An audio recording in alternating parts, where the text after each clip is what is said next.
Matt, and today we're going to talk about everyone's favourite topic of conversation at the moment, and it is, of course, the pandemic. Is COVID killing rugby league? Now, first of all, I'd like to say something for anyone listening to this who may have lost someone or knows someone that has lost someone as a result of this pandemic, either directly from the virus itself or from the many other knock-on effects that the virus and the restrictions that have come with it have imposed on our daily lives. And I hope for those people that there isn't any offence caused by our titling here. That is not the intention, but I'd rather say this now than be vilified for it later on. Now, into the purpose of the video, which, as we all know with these topics, I can go off on wild tangents and talk for 20 minutes about complete random crap. So I will try to stick mostly on topic. Is of course how it's affecting the league. And that's a big question, because there are probably a few main areas in which rugby is affected. The first one which I'm going to talk about is the actual player welfare. The second is the fixture list. And thirdly, how they're managing that. So some of these are going to tie together, so I might flit around between them, but it's fine. We'll get there. I'm going to start on player welfare, because I think one of the big questions here is, are the players being protected enough playing the game from COVID? And this is actually something that I think I'm going to praise the RFL for, and take note, this doesn't happen very often. The players, certainly at Super League level, are getting very regular testing. Clubs are shutting down the right parts if they do have any COVID in the camp. And I actually think from that perspective, rugby is doing very well. I won't say better than any other sports, because I've not really heard too many stories of elite sport having these problems. So, whilst we maybe aren't excelling, because no one else is doing badly, at least we're not getting our name in the press for the wrong reasons. This is quite a quick point, obviously. Player welfare more widely, in terms of the fixture congestion caused by, for a couple of reasons. Number one being the late start to the season, and number two, of course, being the postponement of games due to teams being shut down with COVID, is perhaps another matter. This is an area where maybe rugby is struggling perhaps more than certain sports, and I don't really know what the solution is to it, because we kind of committed to having a Challenge Cup this year, albeit it feels like a little bit more of a condensed one, but we have still had one, and that's great to see, but that has caused pressure on the league itself. We've had a few matches postponed, particularly in recent weeks, which, I'm recording this just after Leeds have played Catalan Dragons. Something like the fourth game in 13 days. Combine that with the fact certain players played in the England versus Rest of World Exiles All-Stars match 2 games before, from Leeds' point of view anyway, 2 days before they played Salford. So that's yet another game to add to their bodies, which, let's be honest here, 80 minutes of rugby league is a very physical game. You look at the top level athletes across our sport versus a lot of the others, and the fitness levels that they have to have are amongst the highest. Particularly, if I compare this to a rugby union forward, there's a reason why they come over to rugby league and they're blowing inside 10 minutes. The actual fitness levels, the cardio that you have to play rugby, is absolutely huge. And especially for a forward who's carrying a lot of muscle mass around, is driving with every run, it's a lot of effort. And to do that time and time again in such a short space of time is potentially a problem on an injury point of view. Now this is going to tie into something which I'm hearing reports down in Australia, where the clubs want the NRL to scrap the 6-game rule for next season, which is what we probably know, well, I'm sure most of you know what I'm on about, but will be more commonly referred to over in England as the set restart, where for a minor interference, rather than awarding a penalty, the referee will just wipe the tackle count back to 6. Now, pros for us as fans, the game is quicker, the ball's in play for more of the 80 minutes, but the cons is that's less of a breather for the players. They're getting tired quicker, they're getting more fatigued, and we're seeing more injuries, be that as a direct result of the increased intensity and effort needed to get through the match, and also the physical fatigue becomes mental fatigue, which then means that the tackle technique gets sloppy, and then we're more likely to see injuries for general poor technique.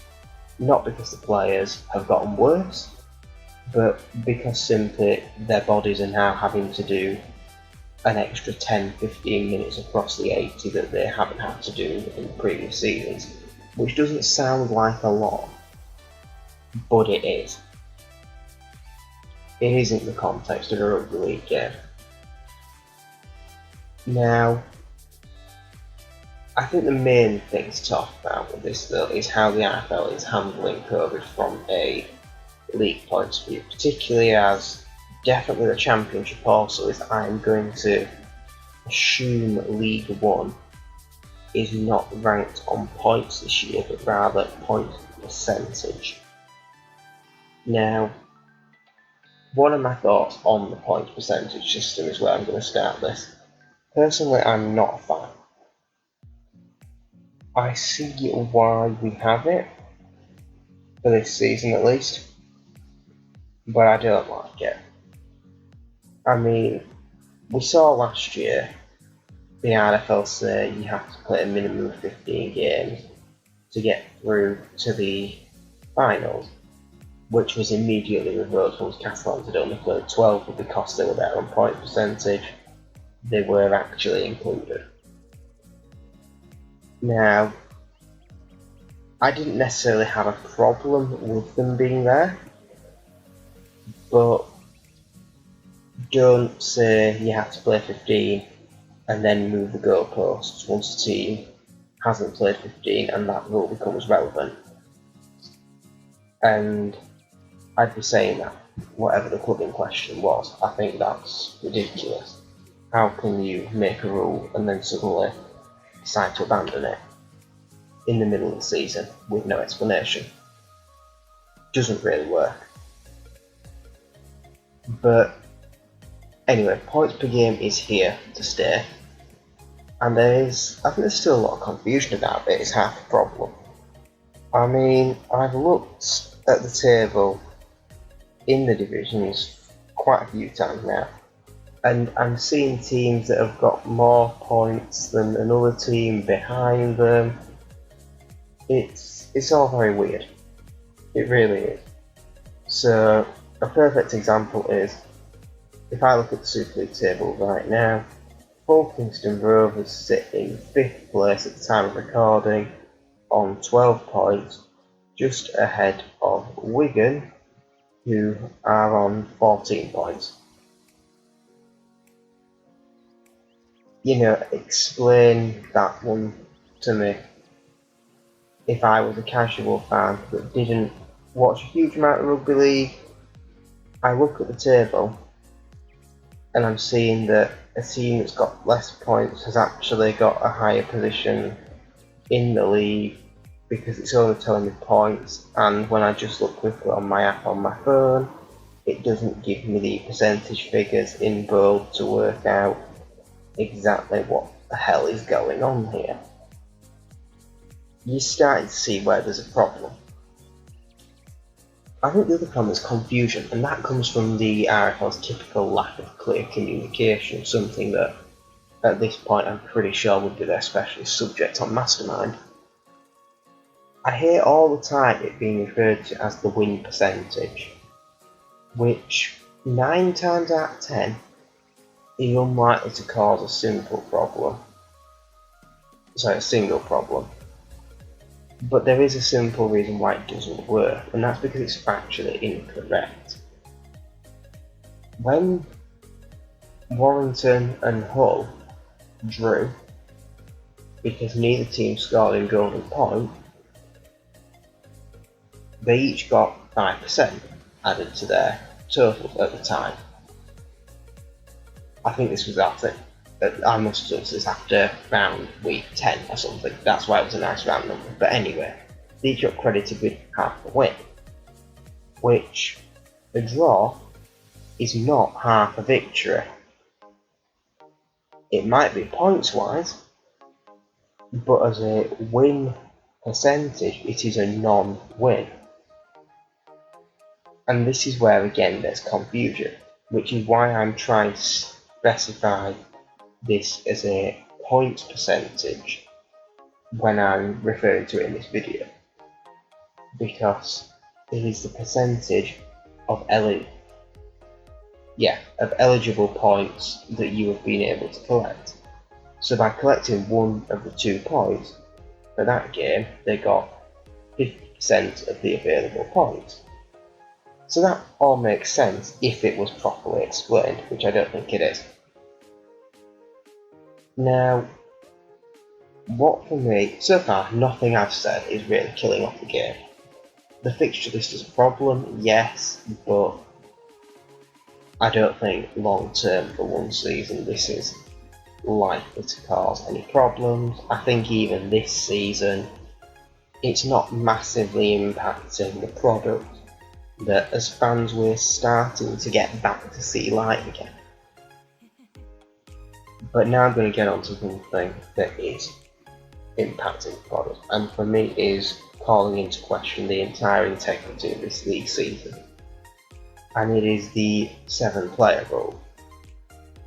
If you have 7 senior players who are unable to complete a fixture due to testing positive for the virus, the game can be postponed.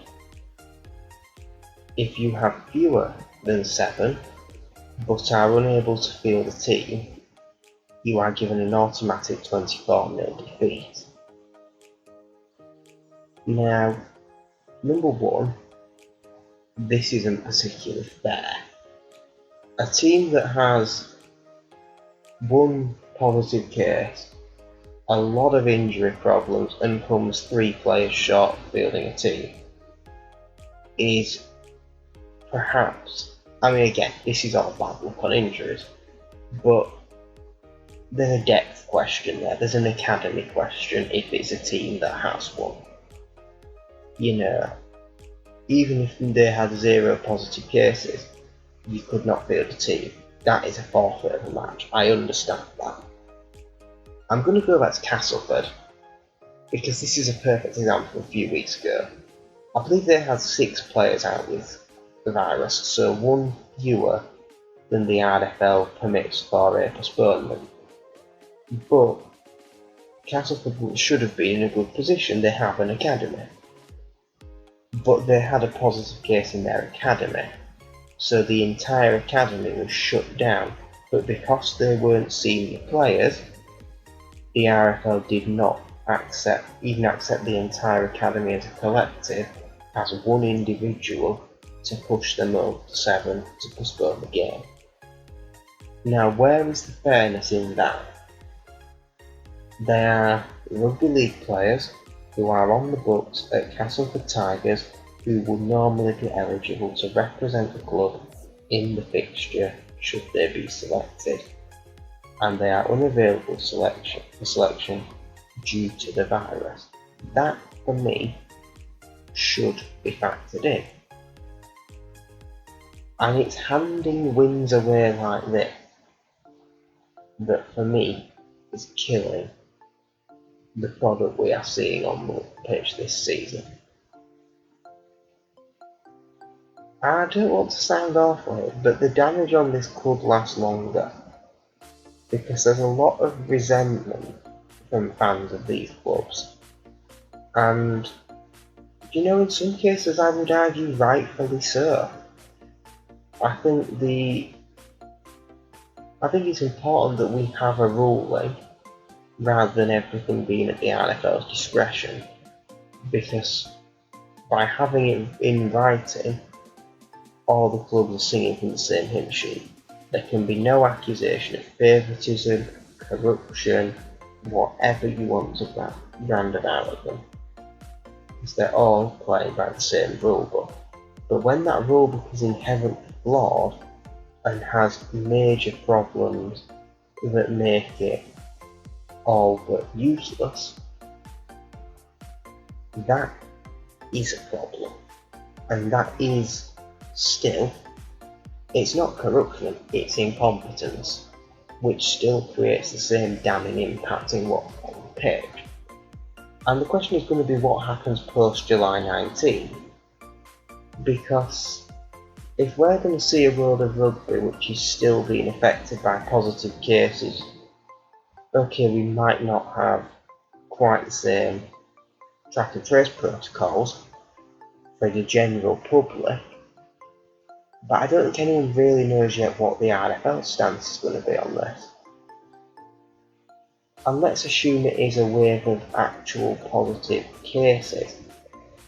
Can you imagine having to pull a team out of, say, Magic Weekend because of COVID issues? How would the fans who have paid all that money to go see the Magic Weekend, all the teams competing, react? I'll tell you how they'd react, and it wouldn't be very nice. They won't be complimentary to them. What if this happens on the eve of the grand final? This is a policy that directly impacts what is on the pitch. If this happens going into a major final, be it at Old Trafford, Wembley, or a game that could come down to deciding whether a team gets in the top 5,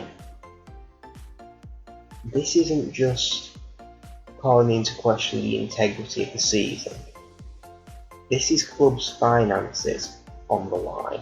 Clubs that have had to go without revenue for a long time, match day revenue this is, who in a lot of cases probably need the money, that are being robbed of the chance to win the league. The chance to potentially have a money match against the NRL champions. And if we look to the even more cash-strapped clubs down in the second tier, we've currently got Featherstone and Toulouse, who have both won all of their games as things stand, but Featherstone are top. Why? They've played more games. How is that a fair metric? And yes, both teams will have played each other by the end of the season, but let's assume they win one apiece and beat everyone else for the purpose of this example. Is it right that one club is called champions because they happen to have played an extra game? Particularly when the game was postponed to COVID, so the other team didn't have the option of playing. Is that fair to see a club potentially be promoted as a result of playing extra games because they got lucky with case numbers? I would argue it isn't. It's called the £1 million game for a reason. This is huge finances and clubs' futures on the line, and that is not being handled well enough. And I think that's going to be the real question of what the long-term impact is. So let me know in the comments below your thoughts on the 24-0 7-player rule, on points percentage, and on the wider topic, is COVID killing rugby league? If you haven't already, drop us a subscribe. Goodbye.